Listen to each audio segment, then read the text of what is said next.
আসসালামু আলাইকুম। আসসালামু আলাইকুম স্যার, ভালো আছেন? হ্যাঁ, ওয়ালাইকুম আসসালাম। আসসালামু আলাইকুম স্যার। ওয়ালাইকুম আসসালাম। ঈদ মোবারক। ঈদ মোবারক। ঈদ মুবারক। সবাই ভালো ছিলেন? না ঈদ ভালো কেটেছে সবার?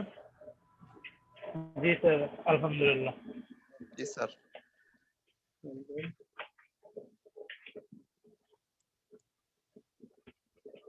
আচ্ছা, পড়াশোনার কি অবস্থা তোমাদের?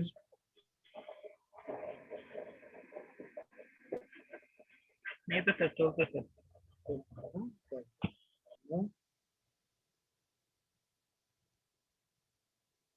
তো ওকে ডিয়ার স্টুডেন্ট, আমরা শুরু করি তাহলে আমাদের ক্লাসের কার্যক্রম। বাকিরা জয়েন করতে থাক। তো আমরা আজকে আমাদের তোমাদের সংশোধিত যে সিলেবাস বা পুনর্বিন্যাসকৃত যে সিলেবাস, সেই সিলেবাসের আমরা নবম ক্লাস, মূলত আমাদের নবম ক্লাস নিয়ে আমরা আলোচনা শুরু করতে যাচ্ছি। তো এ পর্যায়ে আমরা আজকে ক্লাসে যে বিষয়গুলো নিয়ে আলোচনা করব সেটা হচ্ছে সংগঠন বলতে কি বোঝায়, সংগঠনের বৈশিষ্ট্য, আর বহু নির্বাচনী প্রশ্নের উত্তরের জন্য সহায়িকা এবং বিভিন্ন ধরনের বহু নির্বাচনী প্রশ্নের নমুনা। তো এই বিষয়গুলো বেসিক্যালি আমরা আলোচনা করবো। তো এটা একটা বিষয়। তো চলো যাওয়া যাক। তাহলে আমরা আমাদের এই আজকের যে আলোচনা সেগুলো ধারাবাহিকভাবে আমরা শুরু করি। তো প্রথমে চলে আসো, সংগঠন বলতে কি বোঝায়। দেখো, সংগঠন বলতে কি বোঝায়। আমরা জানি যে ভূমি তোমার উৎপাদনের 4টি মৌলিক উপাদান, এর মধ্যে ভূমি হচ্ছে অন্যতম, শ্রম, মূলধন এবং সংগঠন, লাস্ট হচ্ছে সংগঠন। অর্থাৎ ভূমির উৎপাদনের যে 4টি অন্যতম উপাদান, তার মধ্যে সংগঠন হচ্ছে একটি। তো সংগঠন কাকে বলে সেটাই আমরা এখন জানবো। ডিয়ার স্টুডেন্ট, দুই বা ততোধিক ব্যক্তি কোনো সুনির্দিষ্ট উদ্দেশ্য অর্জনের জন্য যখন একত্রিত হয় বা একত্রিত হয়ে যখন কোনো দল গঠন করে, তখনই তাকে আমরা সংগঠন বলে থাকি। অর্থাৎ এটি উৎপাদনের অন্যতম একটি উপাদান এবং একমাত্র বলা যায় মানবীয় উপাদান। অর্থাৎ দেখো, একটু খেয়াল করে, দুই বা ততোধিক ব্যক্তি কোনো সুনির্দিষ্ট উদ্দেশ্য অর্জনের জন্য একত্রিত হলে তাকে আমরা সংগঠন বলে থাকি। এটি উৎপাদনের অন্যতম উপাদান এবং অন্যতম উপাদান হিসেবে গণ্য করে থাকি। তো এই হচ্ছে বেসিক্যালি আমাদের সংগঠন কাকে বলে সেটা আমরা জানলাম। তো এই প্রসঙ্গে স্টোনার নামক একজন বিশেষজ্ঞ, তিনি কি মত প্রকাশ করেছেন সেটা আমরা একটু জানার চেষ্টা করি। উনি বলেছেন যে organisation is two or more people who work together in a structured way to achieve specific goal. নিশ্চয় বুঝতে পারছো কি বোঝাচ্ছে, যে সংগঠন বলতে আমরা দুই বা ততোধিক ব্যক্তিকে বোঝাই যারা সুনির্দিষ্ট কোনো লক্ষ্যকে বা উদ্দেশ্যকে সামনে রেখে একটি সুনির্দিষ্ট কাঠামোগত পদ্ধতিতে তারা কাজ করে থাকে। আর এটাই হচ্ছে বেসিক্যালি সংগঠন।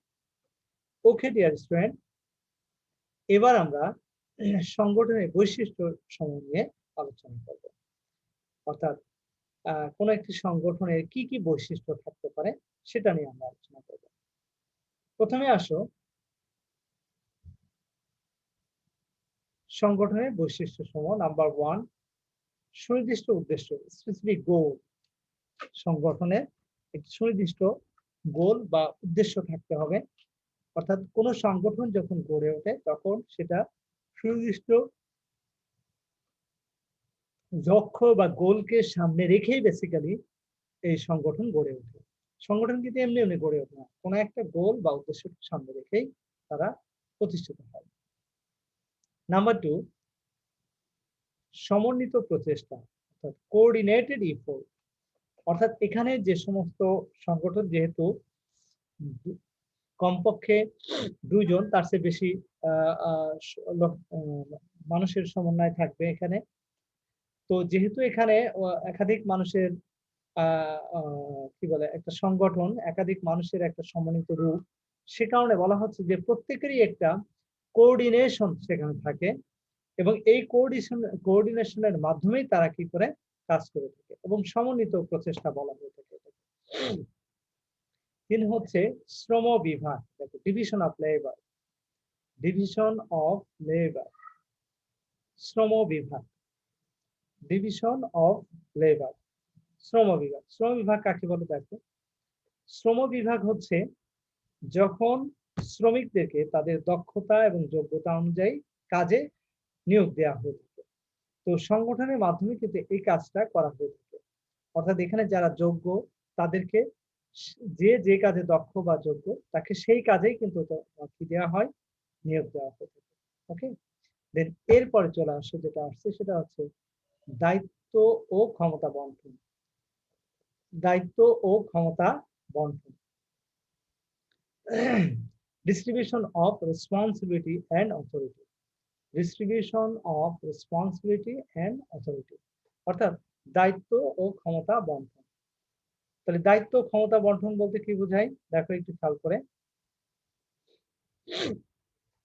দায়িত্ব ও ক্ষমতা বন্টন, distribution of responsibility and authority, অর্থাৎ যার যেখানে দায়িত্ব বা রেসপন্সিবিলিটি আছে তার সেখানে কিন্তু তাকে সেই দায়িত্বটা প্রদান করতে হবে, তাকে সেই ক্ষমতা বন্টন করতে হবে। এটা হচ্ছে সংগঠনের অন্যতম একটি উদ্দেশ্য।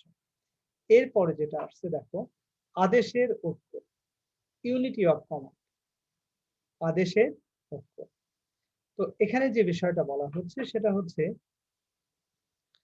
আদেশের ঐক্য বলতে কি বোঝানো হচ্ছে দেখো, যে এখানে বেসিক্যালি অর্ডার ফলো করা হয়ে থাকে। যেহেতু এখানে দেখো সমন্বিত মানে যারা এখানে কাজের সাথে ইনভলভ থাকবে তারা প্রত্যেকেই কিন্তু একজন আরেকজনের অর্ডার ফলো করে, বিশেষ করে টপ ম্যানেজমেন্ট থেকে লোয়ার লেভেল ম্যানেজমেন্ট পর্যন্ত প্রত্যেকেই প্রত্যেকের যে আদেশ থাকবে, প্রত্যেকের প্রতি যে রেসপন্সিবিলিটি থাকবে, যে দায়িত্ব থাকবে, সেই দায়িত্ব তারা যথাযথভাবে মেনটেন করে চলবে। অর্থাৎ উপর লেভেল থেকে যে আদেশ থাকবে, ইউনিটি অফ কমান্ড, অর্থাৎ আদেশের ঐক্য যে নীতি, সেই নীতিটা মূলত এখানে অনুসরণ করে তারা কাজ করে থাকবে। ক্লিয়ার?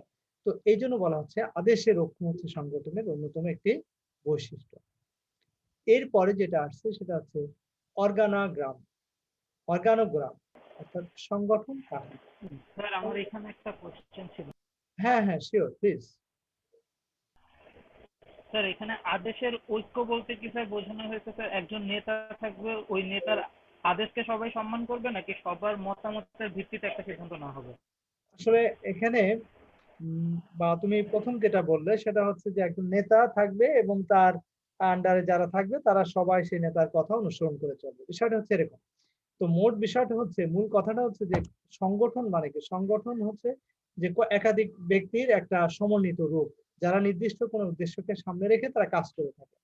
তো এখন এখানে যারা ধরো নির্দিষ্ট একটা উদ্দেশ্যকে সামনে রাখবে, সেই উদ্দেশ্য বা গোল যেটাই হোক না কেন, যেমন সাধারণত যে কোনো প্রতিষ্ঠানে আমরা ব্যবসায়িক দৃষ্টিকোণ থেকে যদি চিন্তা করি তাহলে সাধারণত প্রত্যেকটা অর্গানাইজেশন বা প্রতিষ্ঠানের উদ্দেশ্য থাকে মুনাফা আর্ন করা। তাহলে এই মুনাফা আর্ন করার জন্য যখন একাধিক ব্যক্তি অর্থাৎ একের অধিক, সেটা দুই বা তার চেয়ে বেশি হতে পারে, ব্যক্তি যখন তারা কি করবে নির্দিষ্ট একটা কাজ বা নির্দিষ্ট একটা উদ্দেশ্যকে সামনে রেখে তারা একত্রিত হয়ে একটা সুনির্দিষ্ট পদ্ধতি অনুযায়ী কাজ সম্পন্ন করে, সেটাই কিন্তু সংগঠন। তো আর এই সংগঠনে সাধারণত যে যে কাজে দক্ষ বা যোগ্য তাকে সেই কাজেই কিন্তু নিয়োগ দেওয়া হয়ে থাকে। তো এই ক্ষেত্রে বলা হচ্ছে প্রত্যেকে প্রত্যেকের কাজের প্রতি রেসপন্সিবল থাকবে এবং এক্ষেত্রে যাকে যে কাজের আদেশ দেওয়া হবে সে সেই কাজ যথাযথভাবে সম্পন্ন করবে। অর্থাৎ এখানে ইউনিটি অফ কমান্ড যেটা, অর্থাৎ যে আদেশ দেওয়া হবে তাকে নির্দিষ্ট কাজ করার জন্য সে সেই কাজ করতে বাধ্য থাকবে এবং সে সেই কাজের প্রতি অনুগত থাকবে। হ্যাঁ, তো এই বিষয়টাকে জাস্ট বলা হচ্ছে আদেশের ঐক্য, অর্থাৎ এখানে আদেশটাকে খুব যথাযথভাবে এখানে সম্মান প্রদর্শন করা হয়ে থাকে। ওকে, দেন এরপরে আসো সংগঠন কাঠামো। ওকে স্যার, বুঝতে পেরেছি, থ্যাংক ইউ। কি বুঝতে পেরেছো? জি স্যার, বুঝতে পেরেছি। ওকে, সংগঠন কাঠামো দেখো অর্গানোগ্রাম, সংগঠন কাঠামো বলতে এখানে কি বোঝানো হচ্ছে? প্রত্যেকটা সংগঠনে কিন্তু একটা কাঠামো থাকবে, স্ট্রাকচার থাকবে। হ্যাঁ? অর্থাৎ সুনির্দিষ্ট কাঠামো। অর্থাৎ যেমন ধরো কোনো একটা অর্গানাইজেশনের মেম্বার কতজন? ২ জন, ৩ জন, ৫ জন, ১০ জন না ২০ জন? কি? মানে এটার অবস্থাটা কি? এবং তারা কিভাবে কাজ করবে? হ্যাঁ? কিভাবে কাজ করে থাকে? অর্থাৎ টোটাল প্রক্রিয়াটা কি? কিভাবে তাদের কাজ প্রতিষ্ঠানটি সম্পূর্ণ হয় বা প্রতিষ্ঠানটি তাদের কার্যক্রমগুলো সম্পাদন করে থাকে। প্রত্যেকটা অর্গানাইজেশনে দেখবা একটা সিস্টেম থাকে এবং ওই সিস্টেমের টপ ম্যানেজমেন্ট থেকে লোয়ার লেভেল ম্যানেজমেন্ট পর্যন্ত কে কিভাবে কাজ করবে, কে কার উপরে দায়িত্ব অর্পণ করবে, কে কার উপর দায়বদ্ধ থাকবে। এই টোটাল বিষয়টা কিন্তু একটা সিস্টেমেটিক ওয়েতে কিন্তু থাকে। তো ঠিক একইভাবে যেমন ধরো আমাদের ঢাকা সিটি কলেজের কথা বলি, ঢাকা সিটি কলেজ কিন্তু একটা প্রতিষ্ঠান এবং এই প্রতিষ্ঠান কিন্তু একটা সুনির্দিষ্ট পদ্ধতি মেইনটেইন করে এটা চলে। একজন আরেকজনের কাছে দায়বদ্ধ থাকতে হয়। হ্যাঁ?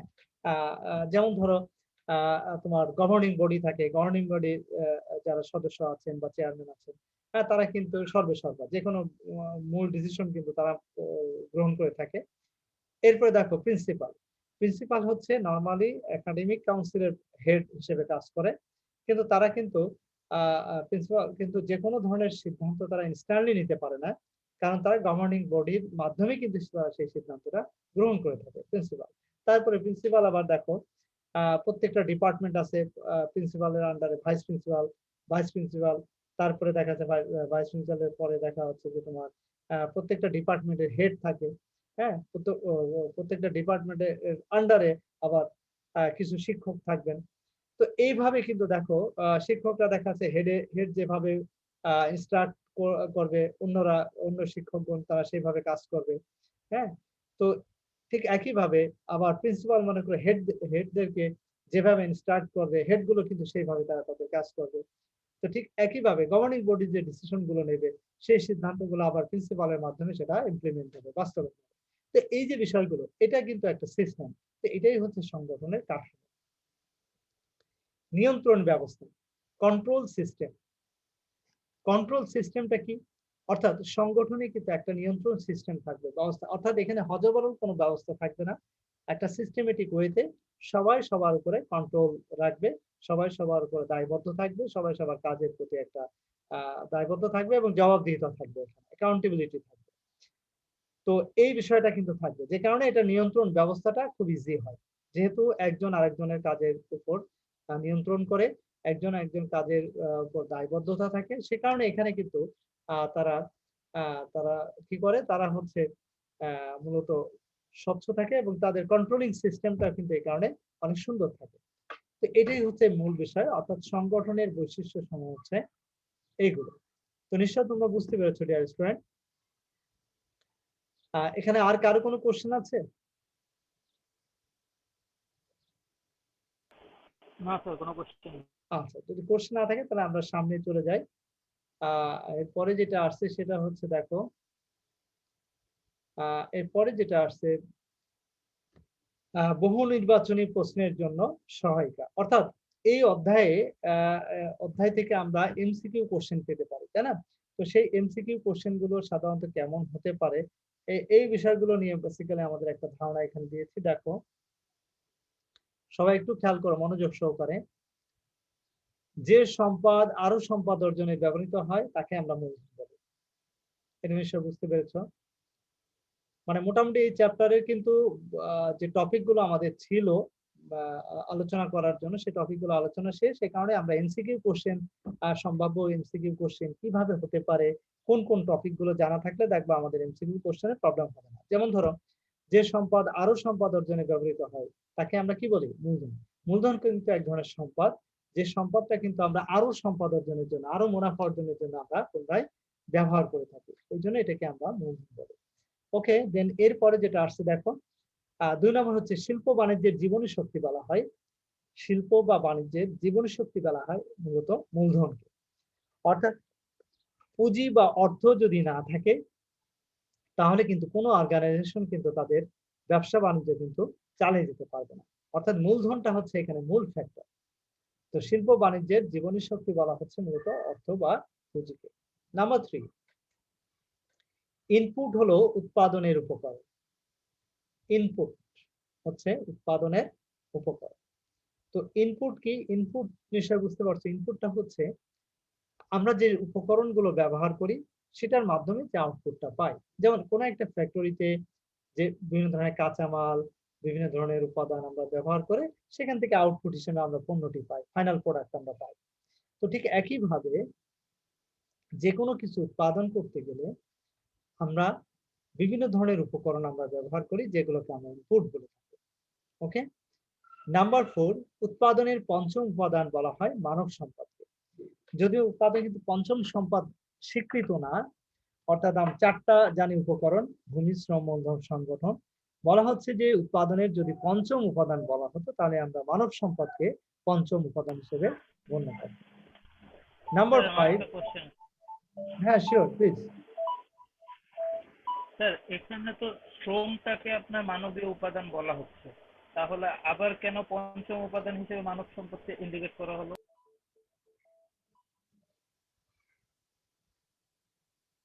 আচ্ছা, এখানে কি বলা হচ্ছে আবার একটু বলবে, কোশ্চেনটা কি বললেন? স্যার আহ, উৎপাদনের উপকরণ হিসেবে তো মানবীয় উপাদান হিসেবে ধরা হয় শ্রমকে, হ্যাঁ, কিন্তু এখানে তো উৎপাদনের পঞ্চম উপাদান হিসেবে বলা হয়েছে মানব সম্পদ।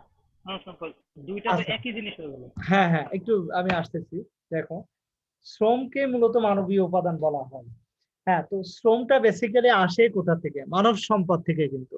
হ্যাঁ, শ্রমটা প্রোভাইড করে কিন্তু মানুষের মাধ্যমেই কিন্তু শ্রম আসে। তো এখন শ্রমকে আলাদাভাবে বলা হচ্ছে, শ্রম তো মোটামুটি উপাদান আছে, আমাদের সেকেন্ড উপাদানই হচ্ছে শ্রম। তো বলা হচ্ছে যদি আমরা অন্য কোনো একটা উপাদান হিসেবে যদি আমরা এটা উপস্থাপন করি তাহলে সেক্ষেত্রে মানব সম্পদকে, মানে মানুষ হচ্ছে একটা ইয়ে হতে পারে, এলিমেন্টস হতে পারে যে উপাদানগুলোকে, যে উপাদানগুলো উৎপাদনে কাজে, মানে মানুষ সরাসরি উৎপাদনে কাজে সম্পৃক্ত হয়। বুঝতে পারছো? তারা যেটা করে, মানুষ সাধারণত যেটা করে সেটাই হচ্ছে শ্রম। তো এখন এই মানুষকে সরাসরি একটা উপাদান হিসেবে আমরা গণ্য করতে পারি, যেটা উৎপাদনের পঞ্চম উপাদান হিসেবে গণ্য হতে পারে। জাস্ট এটাকে আমরা বলছি পঞ্চম উপাদান হিসেবে এটাকে গণ্য করা যেতে পারে। বুঝতে পারছো? তার মানে উৎপাদনের উপাদান কিন্তু 4টি, বাট যদি আমরা পঞ্চম উপাদান হিসেবে চিন্তা করি তাহলে সেটাকে আমরা উৎপাদনের কি বলে পঞ্চম উপাদান হিসেবে আমরা সেটাকে গণ্য করে থাকি। নাম্বার 5 হচ্ছে উৎপাদনের উপাদান 4টি। উৎপাদনের কয়টা উপাদান? উৎপাদনের 4টি উপাদান। কয়টা উপাদান? উৎপাদনের উপাদান কয়টা? 4টা, তাই না? তো উৎপাদনের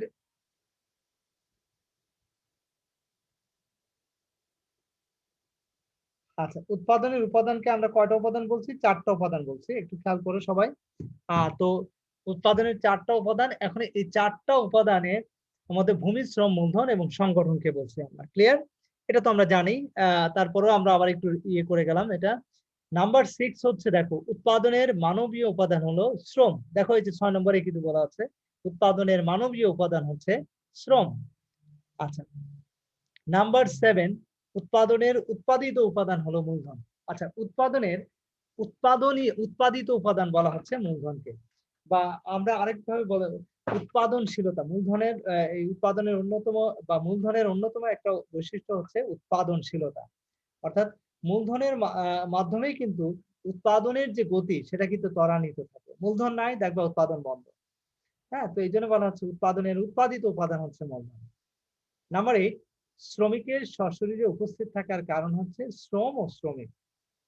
শ্রমিকের সশরীরে উপস্থিত থাকার অন্যতম কারণই হচ্ছে মূলত শ্রম, এবং শ্রমিককে কিন্তু আলাদা করা যায় না। হ্যাঁ, এই জন্য শ্রমিকের সশরীরে সেখানে কি করতে হয়? উপস্থিত থাকতে হয়। উৎপাদনের যে উপাদানটি প্রকৃতির দান, কোন উপাদানটি? অবশ্যই ভূমি। নাম্বার 10, ভূমির অন্যতম বৈশিষ্ট্য হচ্ছে স্থানান্তরের অযোগ্য, অর্থাৎ ভূমিকে স্থানান্তর করতে আমরা পারি না। ওকে ডিয়ার স্টুডেন্ট, নেক্সট যেটা আসছে সেটা হচ্ছে নাম্বার 11, উৎপাদন কাজে ব্যবহৃত প্রকৃতি সকল দানকে বলা হয় ভূমি। উৎপাদনের কাজে ব্যবহৃত প্রকৃতির যে সকল দান সেটাকে আমরা বেসিক্যালি ভূমি বলে থাকি। নাম্বার 12, মূলধনের বৈশিষ্ট্য হলো উৎপাদনশীলতা। এই যে একটু আগে আমরা যেটা ইয়ে করছিলাম, যে উৎপাদনের অন্যতম উপাদান হচ্ছে তোমার মূলধন। অর্থাৎ মূলধনের অন্যতম বৈশিষ্ট্য হচ্ছে উৎপাদনশীলতা। অর্থাৎ উৎপাদনশীলতাকে যদি আমরা কন্টিনিউ করতে চাই, গতিশীল রাখতে চাই, তাহলে সেক্ষেত্রে মূলধন অপরিহার্য। নাম্বার 13, উৎপাদনের যে উপকরণ ঝুঁকি গ্রহণ করে, অবশ্যই মূলধন। কারণ মূলধনের মাধ্যমেই কিন্তু দেখো, মূলধন তুমি কোথাও ইনভেস্ট করলে সেখান থেকে রিটার্ন আসতেও পারে, নাও পারে। তার মানে কি, সবচেয়ে ঝুঁকিবহুল উপাদান হচ্ছে মূলত মূলধন। নাম্বার 14, সংগঠন হলো ভূমি, শ্রম ও মূলধনের সমন্বয়। অবশ্যই ভূমি, শ্রম এবং মূলধনের মধ্যে সমন্বয় করে বেসিক্যালি সংগঠন। সংগঠনের মাধ্যমে এই তিনটা সমন্বয় করে মূলত উৎপাদন হয়ে থাকে। দেন এরপরে যেটা আসছে সেটা হচ্ছে 15, তাঁতীয় কাপড় বুনন পেশাগত শ্রম বিভাগের অন্তর্ভুক্ত। তাঁতীয় কাপড় বুনন পেশাগত শ্রম বিভাগের অন্তর্ভুক্ত। আচ্ছা, তাঁতের যে কাপড়, খেয়াল করো সবাই, তাঁতীয় কাপড় বুনন পেশাগত শ্রম বিভাগের অন্তর্ভুক্ত। ঠিক আছে, অর্থাৎ তাঁতীয় কাপড় যদি আমরা ইয়ে করি, তাহলে পেশাগত শ্রম বিভাগের সেটা অন্তর্ভুক্ত হবে। ওকে, কারণ এখানে দেখো তাঁতের কাপড় মানে তাঁত যারা ইয়ে করে, কাপড় যারা তৈরি করে, হ্যাঁ, তাদের যে পেশা, তাদের যে কাজ, এটাকে আমরা তাদেরকে কিন্তু তাঁতি বলি। অর্থাৎ এই যে কাজটা, কাপড় বুননের যে কাজটা, এটা মূলত এক ধরনের পেশাগত শ্রম বলি আমরা এটাকে। নাম্বার 16, সর্বনিম্ন দুজনকে নিয়ে অংশীদারি সংগঠন গড়ে ওঠে। অবশ্যই, আর ব্যাংকিং অংশীদারি সংগঠনের সর্বোচ্চ অংশীদার হচ্ছে কতজন? 10 জন। কিন্তু সাধারণ অংশীদারি ব্যবসা বা সংগঠনের সর্বোচ্চ অংশীদার কতজন হবে? 20 জন হবে। এটা নিশ্চয়ই তোমরা জানো। হ্যাঁ, 18 নম্বর দেখো যেটা বলছে, সংরক্ষণ প্রক্রিয়ার মাধ্যমে সময়গত উপযোগ সৃষ্টি হয়। অবশ্যই, কারণ আমরা যে পণ্যগুলো উৎপাদন হয়, উৎপাদনের পর সেটা আমরা বিক্রয়ের পূর্ব মুহূর্ত পর্যন্ত সেটাকে আমাদের সংরক্ষণ করে রাখতে হয়। তো এই যে সংরক্ষণ করে রাখছি কোথায়? গুদামজাতকরণ করে রাখছি, তাই না? তো এই গুদামজাতকরণের যে কাজটা বা সংরক্ষণ করে রাখার যে কাজ, সেটাকে আমরা কি বলি? সময়গত উপযোগ সৃষ্টি করে এর মাধ্যমে। নাম্বার 19, মূলধন গঠনের সূত্র হলো মোট উৎপাদন মাইনাস ভোগ। হ্যাঁ, মূলধন গঠনের সূত্র নিঃসন্দেহে মোট উৎপাদন থেকে ভোগ মাইনাস করলে যেটা আমরা পাই, সেটাই কিন্তু সঞ্চয়। আর সঞ্চয়েরই কিন্তু একটা নির্দিষ্ট অংশ আমরা পুনরায় উৎপাদনের কাজে ব্যবহার করে থাকি, যেটাকে আমরা মূলধন বলে গণ্য করি। নাম্বার 20, সংগঠনের মাধ্যমে সকল মানবীয় ও অমানবীয় সম্পদ একত্রিত করা হয়। ও নিঃসন্দেহে সংগঠনের মাধ্যমেই কিন্তু আমরা, যেমন ভূমি, শ্রম, মূলধন সব উপাদানকেই কিন্তু আমরা একত্রীকরণ করে থাকি। হ্যাঁ, এটাই আমরা বলি সংগঠন। ওকে ডিয়ার স্টুডেন্ট, এরপরে যেটা আসছে দেখো, শ্রমিকের দাম নির্ধারণ করে দক্ষতা। অবশ্যই শ্রমিকের যে দাম, মূল্য, সেটা মূলত নির্ধারিত হয় তার দক্ষতা এবং যোগ্যতার উপরে। নাম্বার 32, আবহাওয়া, জলবায়ু, সূর্যের আলো, পানি, এগুলো সবই কিন্তু ভূমির উপাদান, এটা তো আমরা জানি। নাম্বার 33, একজন ডাক্তার রোগীদেরকে যে পরামর্শ দেন সেটা মানবিক শ্রমের অন্তর্ভুক্ত। নিঃসন্দেহে যে একজন ডক্টর, সে তার শ্রম দিচ্ছে, হ্যাঁ, সে শ্রম দিচ্ছে কাদেরকে? পেশেন্টদেরকে সে পরামর্শ দিচ্ছে, এটাই হচ্ছে তার শ্রম। আর এই শ্রমটাকে আমরা বলছি মানবিক শ্রম। ওকে, আচ্ছা, ওকে ডিয়ার স্টুডেন্ট, এরপরে যেটা আসছে দেখো, নাম্বার 34, একজন শ্রমিক এক পেশা ত্যাগ করে অন্য পেশায় নিযুক্ত হলে তাকে আমরা পেশাগত গতিশীলতা বলে থাকি। একজন শ্রমিক এক পেশা ত্যাগ করে অন্য পেশায় নিযুক্ত হলে তাকে আমরা পেশাগত গতিশীলতা বলছি। নাম্বার 35, একই পেশা ও পদবিতে এক প্রতিষ্ঠান হতে অন্য প্রতিষ্ঠানে যোগদান করলে তাকে আনুভূমিক গতিশীলতা বলা হয়ে থাকে। একই পেশা বা পদবিতে এক প্রতিষ্ঠান হতে অন্য প্রতিষ্ঠানে যোগদান করলে তাকে আমরা আনুভূমিক গতিশীলতা বলে থাকি। এক পেশা বা পদবিতে এক প্রতিষ্ঠান হতে অন্য প্রতিষ্ঠানে যোগদান করলে তাকে আমরা কি বলছি? আনুভূমিক গতিশীলতা বলে থাকি। ওকে, নেক্সট হচ্ছে দেখো, স্তরগত গতিশীলতা। স্তরগত গতিশীলতা কাকে বলে? দেখো, স্তরগত গতিশীলতার কারণে একজন শ্রমিক বেশি পরিমাণে দায়িত্বশীল এবং কাজের প্রতি আগ্রহী হয়। কিভাবে দেখো? এটা একটু খেয়াল করো। স্তরগত গতিশীলতা নিশ্চয় এটা তোমাদের একটু আনক্লিয়ার থাকতে পারে। আমি একটু ক্লিয়ার করে দিচ্ছি। স্তরগত গতিশীলতা বলতে আমরা যে বিষয়টা বুঝি সেটা হচ্ছে, আচ্ছা তোমরা কি 35 নম্বর কোশ্চেনটা কি বুঝতে পেরেছো কিনা? একই পেশা বা পদবিতে এক প্রতিষ্ঠান হতে অন্য প্রতিষ্ঠানে যোগদান করলে তাকে আমরা আনুভূমিক। আনুভূমিক মানে কি বুঝো? আনুভূমিক মানে সমান্তরাল। সমান্তরাল মানে সমান স্তরে। অর্থাৎ একজন ব্যক্তি ধরো তোমার ধরো কোনো একটা কলেজে সে জব করে, সে অ্যাসিস্ট্যান্ট প্রফেসর। সে অন্য আরেকটা কলেজে চলে গেল। তো সেখানেও সে অ্যাসিস্ট্যান্ট প্রফেসর পদেই কিন্তু সেখানে সে যোগদান করবে। তো তার মানে কি তার প্রফেশনটা কিন্তু সে চেঞ্জ করে নাই, একই পেশায় থেকে সমান্তরাল অন্য একটা প্রতিষ্ঠানে একই পদে যোগদান করলো। এই ধরনের যে সিস্টেম, এটাকে আমরা বলছি আনুভূমিক গতিশীলতা। আর এর পরের যেটা আসছে সেটা হচ্ছে স্তরগত গতিশীলতার কারণে একজন শ্রমিক বেশি পরিমাণে দায়িত্বশীল ও কাজের প্রতি আগ্রহী হতে পারে। যেমন ধরো তোমার এটা হতে পারে, যেমন কলেজের শিক্ষকের কথাই বলি, যে একজন শিক্ষক যখন কলেজে প্রথম জয়েন করে তখন তাকে আমরা লেকচারার বলি বা প্রভাষক বলি। এরপরে সে 5 বছর বা 7 বছর পরে সে প্রমোশন হয়ে হলো অ্যাসিস্ট্যান্ট প্রফেসর মানে সহকারী অধ্যাপক। তারপরে হয়তো 5 বছর বা 7 বছর পরে হলো সহযোগী অধ্যাপক মানে অ্যাসোসিয়েট প্রফেসর। তারপরে আবার 5 বছর বা 7 বছর বা 9 বছর পরে হলো সে প্রফেসর। তো এটা এক এক প্রতিষ্ঠানে এক এক ধরনের রুলস, যা সেই রুলসটা মেনটেন করে তার কি হলো পদোন্নতি হলো, এক পদ থেকে আরেক পদে উন্নীত হলো। তো এর ফলে যে গতিশীলতা হয় সেটাকে বলি আমরা স্তরগত গতিশীলতা। আর এই ধরনের গতিশীলতার কারণে কিন্তু শ্রমিকদের দায়িত্বশীল বা কাজের প্রতি যে আগ্রহ সেটা কি হবে বৃদ্ধি পাবে। কেন? কারণ যখন সে লেকচারার থেকে অ্যাসিস্ট্যান্ট হলো তার কিন্তু দায়বদ্ধতা বৃদ্ধি পাবে এবং সে কিন্তু আগ্রহী হয়ে আরো বেশি কাজ করতে চাইবে। এরপরে অ্যাসোসিয়েট হলেও ঠিক একই অবস্থা হবে। প্রফেসর যখন হয়ে গেল তখন সে তার কিন্তু দায়বদ্ধতা দায়িত্বশীলতা এই জিনিসগুলো ক্রমান্বয়ে বেড়ে যাবে। প্রত্যেকটা প্রতিষ্ঠানে যারা যত বড় কর্মকর্তা বা যত বেশি বড় লেভেলের কর্মকর্তা বা কর্মচারী থাকবেন, তারা কিন্তু কি হবে, তারা কিন্তু তত বেশি রেসপন্সিবল হবে, হ্যাঁ দায়িত্বশীল হবে। কেন হবে? তাদের কাজ করতে হবে, ফিজিক্যাল ওয়ার্ক কিন্তু কমে যাবে, বাট দায়বদ্ধতা বেড়ে যাবে। ঠিক আছে, তো এটাই হচ্ছে মূল বিষয়। তো এরপরে যেটা আসছে, রবি এবং এয়ারটেল কোম্পানি যদি একসাথে কাজ করে তখন তাদেরকে আমরা কি বলি? হ্যাঁ, তখন সেটাকে আমরা ব্যবসায়িক জোট বলি, বিজনেস অ্যালায়েন্স বলা হয় এটাকে। ওকে, দেন এরপর 38 নম্বর বলছে দেখো, ভূমির যোগানের দাম নেই প্রকৃতির দামের কারণে। হ্যাঁ, ভূমির যোগানের আসলে তেমন কোনো দাম নাই, কারণ এটা আসলে ভূমি আমরা প্রকৃতি প্রদত্ত একটি উপাদান, প্রকৃতি থেকে অটোমেটিক্যালি আমরা এটা পেয়ে থাকি। এরপরে যেটা আসছে সেটা হচ্ছে সঞ্চয় সৃষ্টি হয় ব্যয়ের তুলনায় আয় বেশি হবে। একদম 100% সত্যি কথা।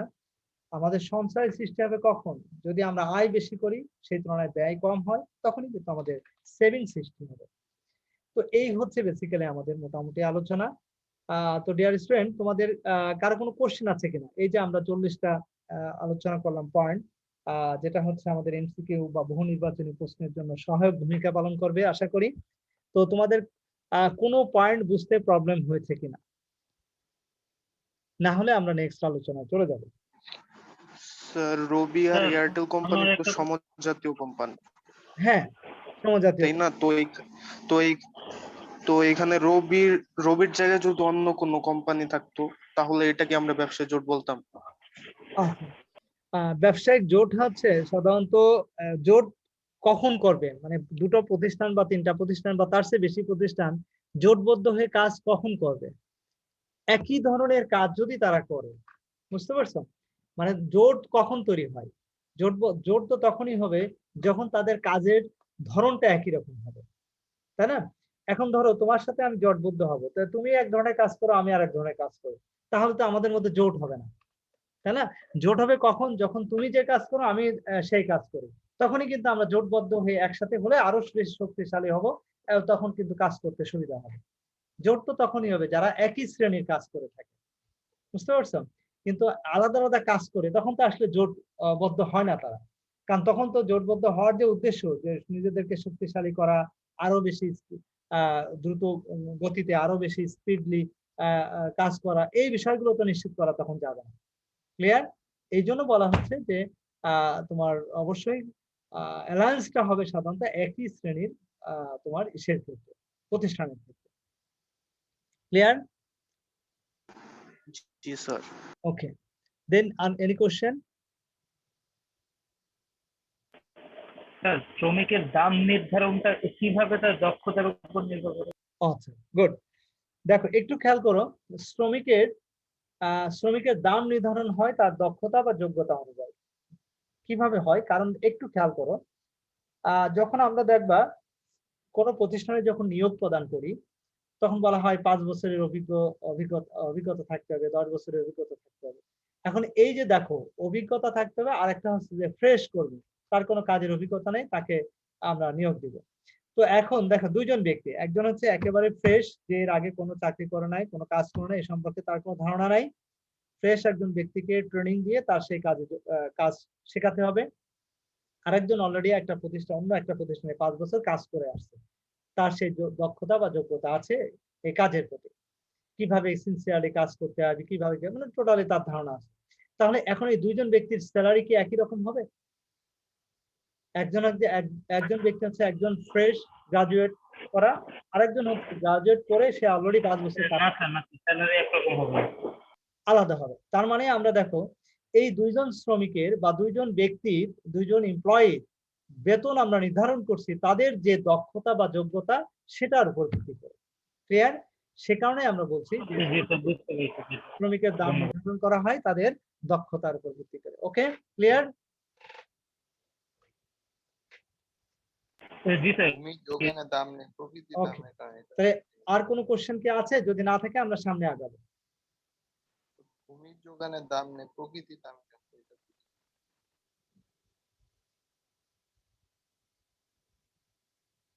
আর কোনো কোশ্চেন আছে?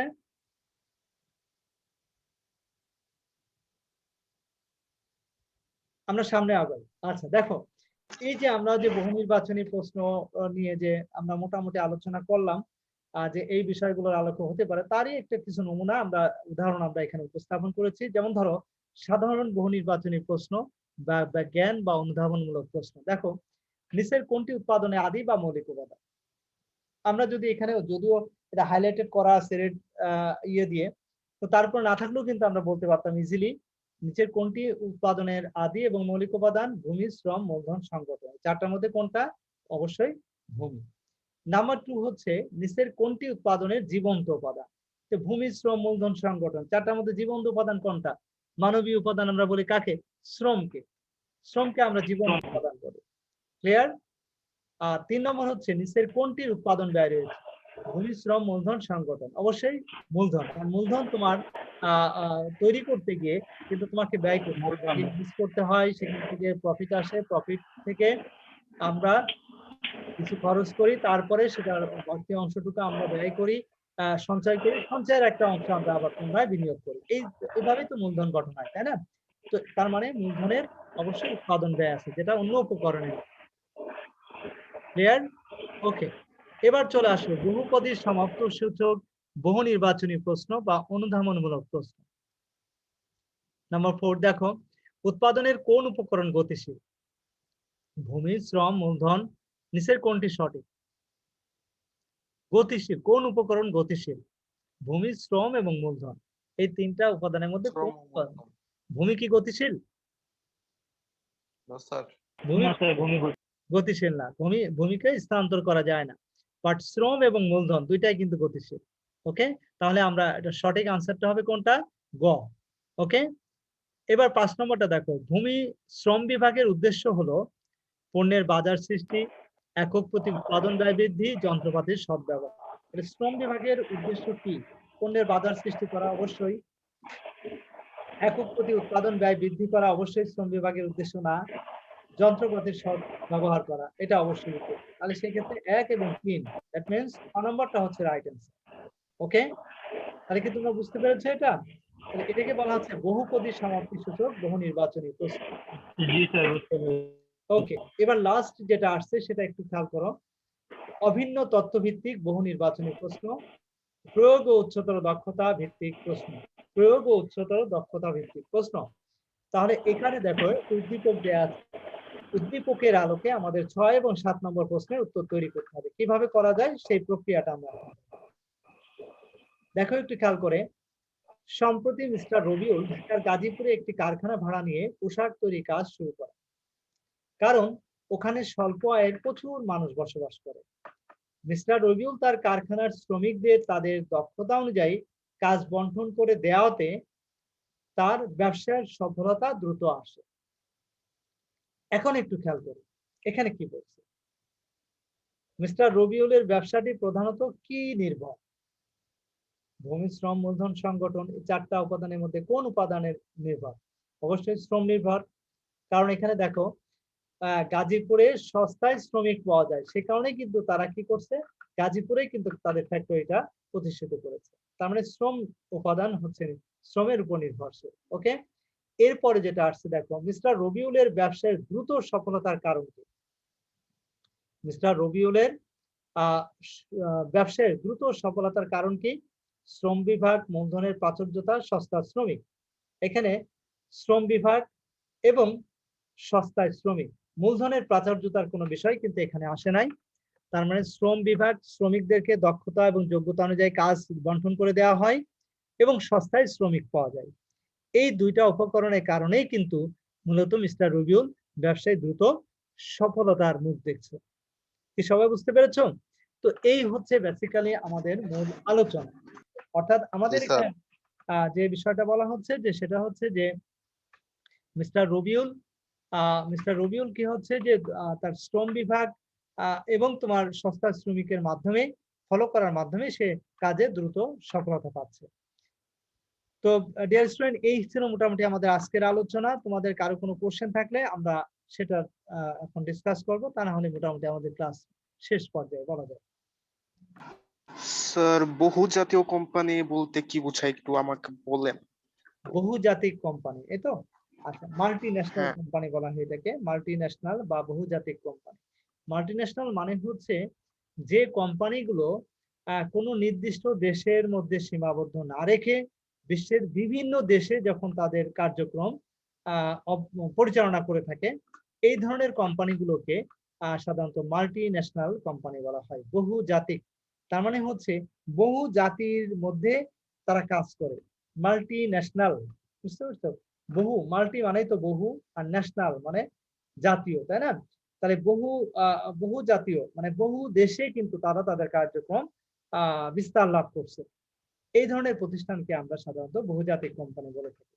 যেমন হচ্ছে বাংলাদেশে তোমার ইউনিলিভার কোম্পানি লিমিটেড। হ্যাঁ, ইউনিলিভার কিন্তু বিশ্বের অনেক দেশে কিন্তু আছে। তারপরে নেসলে কোম্পানি, হ্যাঁ, এরা কিন্তু বিভিন্ন দেশে কিন্তু তারা কাজ করে। হ্যাঁ, এই ধরনের কোম্পানিকে আমরা মাল্টি ন্যাশনাল কোম্পানি বলি। মানে যে সমস্ত কোম্পানিগুলো কোনো নির্দিষ্ট দেশে তারা শুধু কাজ করে তা নয়, তারা বিশ্বের বিভিন্ন দেশে তারা তাদের কোম্পানিকে প্রতিষ্ঠিত করছে, তাদের দেশের মতো করে তারা সেখানে কাজ করছে।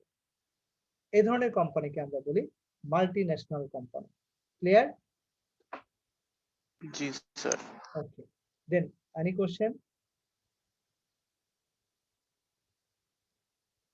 Any more question? আমাদের 1 মিনিটের কম সময় আছে, যে কোনো মুহূর্তে ক্লাস শেষ হয়ে যেতে পারে। আর কারো কোনো কোশ্চেন আছে? না স্যার। ওকে, তো ওকে পারদিন, যদি কারো কোনো কোশ্চেন না থাকে তাহলে আমরা আমাদের ক্লাসের কার্যক্রম এখানে শেষ করছি। তবে তোমরা এক কাজ করো, তোমরা কিন্তু একটু সিনসিয়ার হও, বাকিদেরকে একটু বলো রেগুলার ক্লাস করার জন্য, কারণ